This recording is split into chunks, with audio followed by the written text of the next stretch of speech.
kalau polisi kamu keluar, tangan. aku belum coba iseng-iseng lah, iseng-iseng gimana sih mereka hobinya mereka di sini. Semua dicek juga kan maksudnya ID dan sebagainya. Dan akhirnya mereka bilang kalau kamu keluar lagi kita denda kamu. Gak mati, Cak.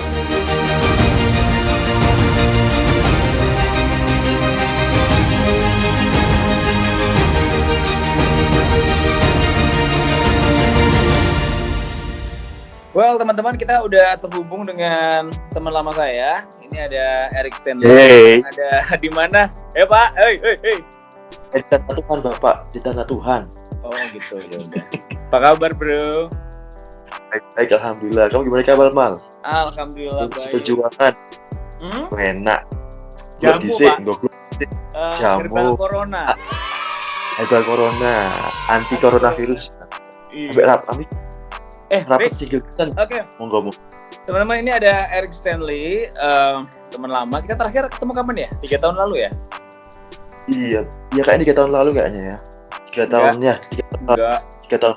Enggak, 5 tahun lalu. 6 tahun lalu. 6 tahun. Sebelumku berangkat. Iya, sebelum ente ke Turki, sebelum kemana-mana, ke Australia, ke Belanda, dan akhirnya terdampar di mana sekarang? Di Kolombia.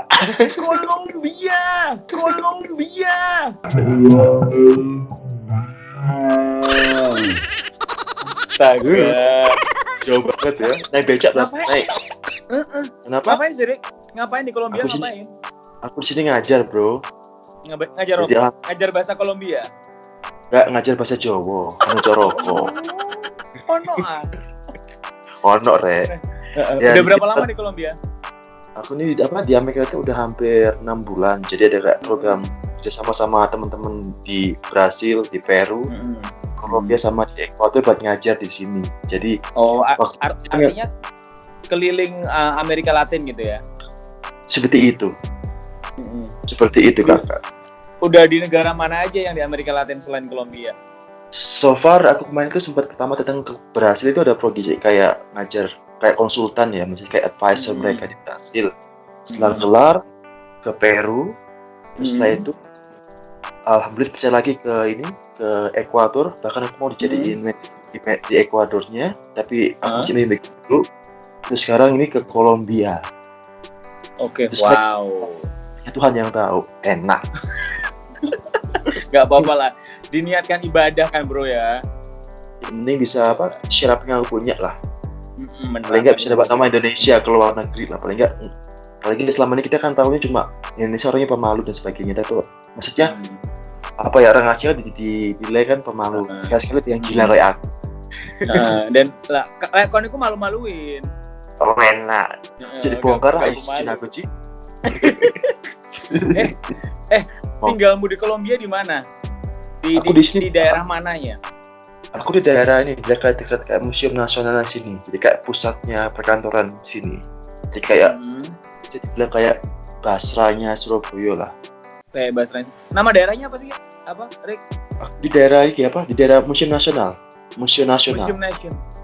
Oke. Ya, Museum Nasionalis ya. Museo Nacional. Museo. Bahasa Spanyol. Oh iya, bahasa Spanyol lah. Kan biasanya kita kan nontonnya Marimar sama Rosalinda, pasti paham lah. Cinta lagi Betty Lavea dong. Oh, Betty Lavea, oh iya. Ini musimnya musim itu loh, wabah judulnya itu. Bukan musim wabah ya, kita sekarang sedang dilanda sama wabah. Kondisi yang di Kolombia itu kayak gimana, Rick? Jadi di sini nih aku sempat juga istilahnya kayak mereka lagi memang ada kayak posisi karantina. Jadi karantinanya itu benar-benar yang kayak sampai polisi itu turun tangan tuh enggak sih? Polisi kalau kamu keluar, turun tangan bener.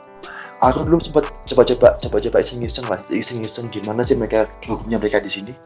Aku hampir ditangkap, maksudnya semua dicek juga kan maksudnya ID dan sebagainya. Dan akhirnya mereka bilang kalau kamu keluar lagi kita denda kamu. Dia gak mati, Cak. Dari kesana aku gak dikit. Tapi itu hanya sekedar verbal aja kan? Artinya apakah ada denda beneran udah diberlakukan atau belum? Diberlakukan, jadi kayak itu kayak peringatan secara lisan. Kalau udah kelar lisan gak diturutin 2 kali, langsung dikasih kira-kira hampir 10 juta rupiahan lah dendanya buat keluar gara isu ini. Jadi gitu. Tapi di sana mulainya per kapan itu, Rick? Jadi waktu itu aku sempat keluar dari Ekuador itu tanggal 14. 15 itu udah penutupan, terus tanggal 18 itu udah mulai aktif yang namanya karantina di sini. Aduh, gini Cak. Aku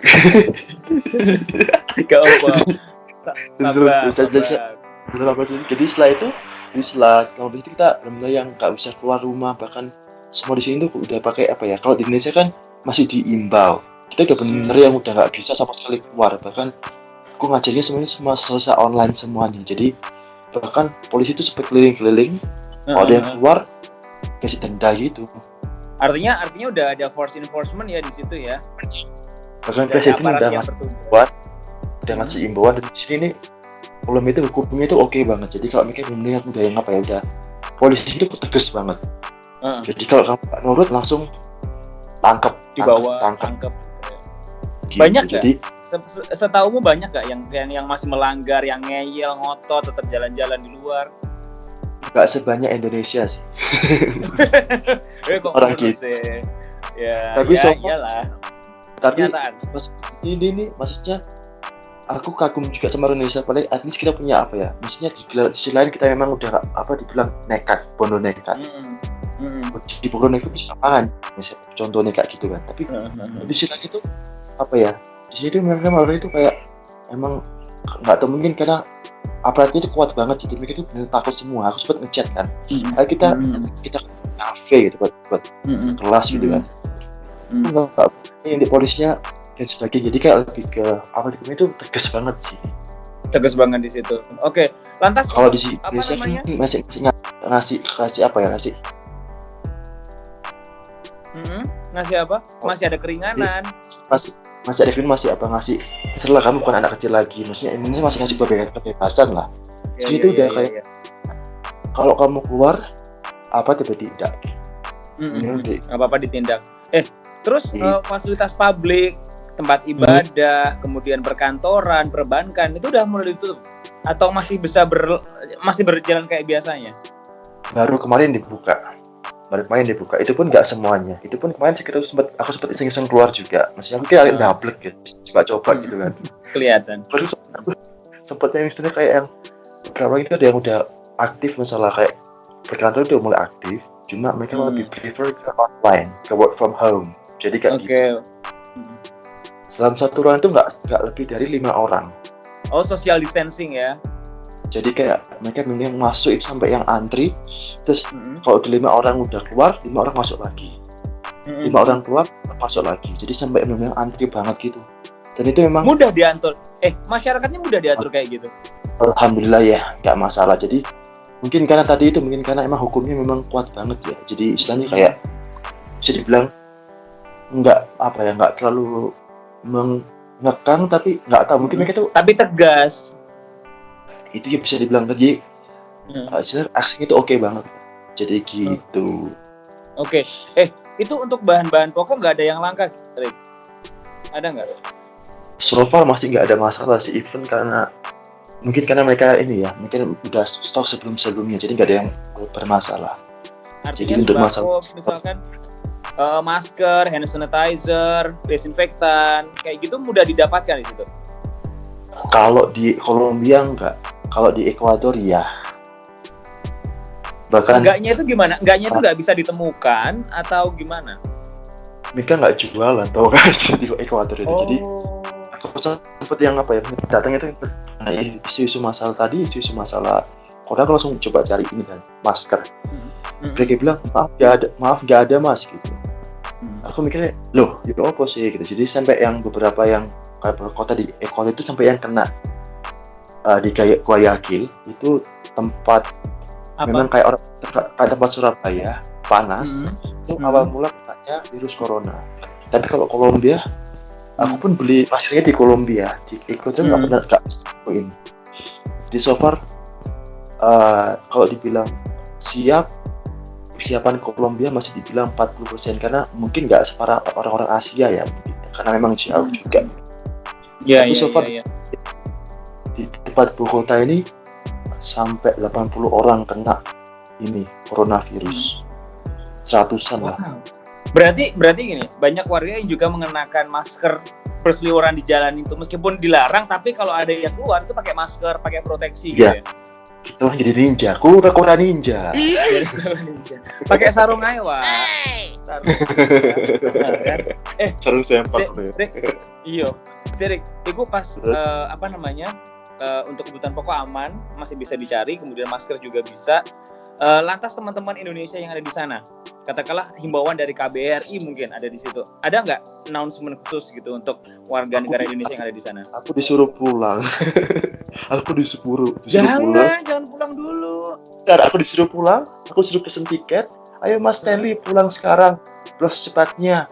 Nanti kita bisa ke Amsterdam. Aku mikirnya, ya udah aku mati lah. Maksudnya bukan berarti Indonesia itu kan, aku nggak bilang Indonesia lagi buruk sekarang, tapi mungkin kali emang lagi nggak kondusif.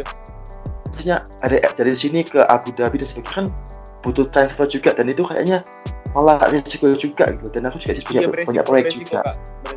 Kalau ada kan tinggal tengah jalan, udah risiko masalah kesehatan, risiko masalah kepercayaan, ya siap-siap aja di pantai.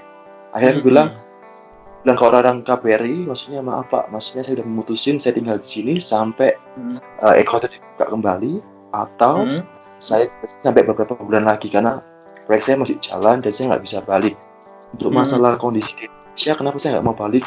Karena saat di Indonesia, kondisi Indonesia masih riskan sekarang. Jadi kalau masuk bukan saya nggak mau pulang.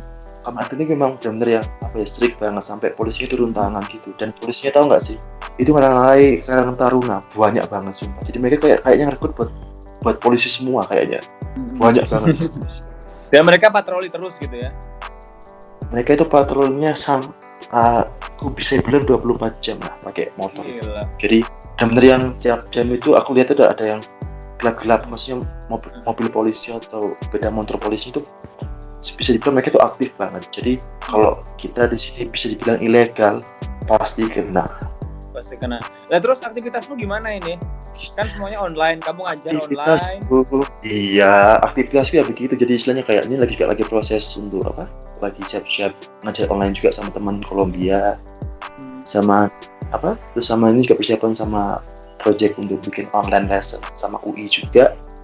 Terus sama teman Surabaya juga bikin program online learning juga. Jadi so far alhamdulillah nggak ada masalah sih, karena emang kebiasaan online. Jadi emang aku kan istilahnya kayak kerja online juga. Jadi istilahnya even aku di Turki, even aku dimanapun juga mereka alhamdulillah percaya buat ngasih percaya buat diajar online. Jadi so far nggak ada masalah sih.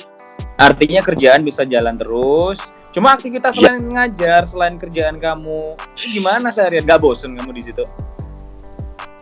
Karena kalau kita udah kerja bro, jadi udah maksudnya mungkin aku ada ikut crazy holic ya. Jadi istilahnya kayak bener-bener yang aku udah kerja, aku lali KB loh, sambil lali mangan, lali atus, lali mole yang Indonesia ya. Kalau kita perlu banget untuk keluar, itu apakah ada izin khusus gitu kepada misalkan ketua RT RW BL ono ya? Aku dulu sempet lagi aku agak dikit nekat orang yang ngomong bonek banget, jadi saya harus coba iseng-iseng tarik gitu kan sama temenku berdua. Ditangkap ditangkap terus ngono. Ditangkap maksudnya aku wis dungo wis selawatan wis subhanallah tapi pokoknya tidak ada alim lah. Di penjara ngono kan. Ngono aku wis dikit. Akhirnya mereka bilang kamu bisa keluar cuma per orang, nggak 2 orang. Terus yang keluar duluan siapa? Akhirnya waktu itu kita balik ke rumah, akhirnya mulai sekarang kita keluarnya per orang, bukan per 2 orang atau per 3 orang. Jadi kayak satu-satu. Toh juga masalah security-nya oke banget kan, jadi nggak masalah. Enggak. Jadi harus satu-satu. Iya, kamu keluar rumah misalkan mau beli groceries gitu ya di toko belanja. Itu cuma 1 orang aja kamu toh, dan itu harus ngantri gitu ya tadi ya bilangnya. Bener. Jadi bank pun juga nggak ini sih, aku sih maksudnya bank memang udah normal kan, memang antrinya panjang. Tapi yang aku bikin shock itu yang mereka itu oke banget buat masalah untuk mau beli gula apa itu mereka antrinya panjang banget. Next aku fotoin deh kalau ada ini. Tenang tiba-tiba sepi suasananya, atau memang awalnya itu sejak lama udah sepi gitu gara-gara wabah corona ini? Jadi awalnya itu benar yang bisa dibilang kalau ibu kota kayak apa, rame banget. Terus Rame setelah ada banget, itu langsung bener kayak yang sunyi senyap kayak makak kuburan ngono Cak. Jadi kayak sini kayak aku yang shock. Janji iki Kolombia ta, iki Bogota ta maksudnya. Yang Bogota. sepi banget. Jadi yang kayak waktu itu kayak meme-meme di film-film kayak di sosial media itu yang kayak Cina terus kayak Italia itu kayak gitu itu film yang sepi banget. Suara masih oke sih, masih bisa dijangkau sih, bahkan beberapa teman-teman yang dari Venezuela, dari Ekuador memang bisa dibilang ekonominya paling oke. Tapi kalau bisa teman Venezuela yang lagi krisis sekarang masih bisa dicapai lah. Iya. Dan beberapa rumah itu masih bisa dicapai oleh mereka. Jaga diri lo ya. Siap bos, makasih. Sehat-sehat. Ya, jangan kerja terlalu capek. Opo aja capek nek kamar tok kan ya? Aku pisan. Aku mau ngomong aja. Aku mau dewe ya capek-capek. Ini kerja. Satu lagi terakhir. Pesan untuk teman-teman di Indonesia dong. Apa ya? Masalah coronavirus. Ini memang hal bilang hal yang sepele sih sebenarnya. Cuma flu biasa kata orang-orang. Tapi bisa membunuh. Jadi istilahnya apa ya? Like kalau teman-teman masih sayang sama keluarga, bisa dipikir dua kali lah masalah hal sepele, karena hal sepele bisa jadi berabe. Dan masalah siapa yang bakal mati itu kita nggak akan tahu, tapi at least kita berusaha memperpanjang usia kita lah. Masalah nasib, masalah nikah, masalah mati itu Allah yang tahu.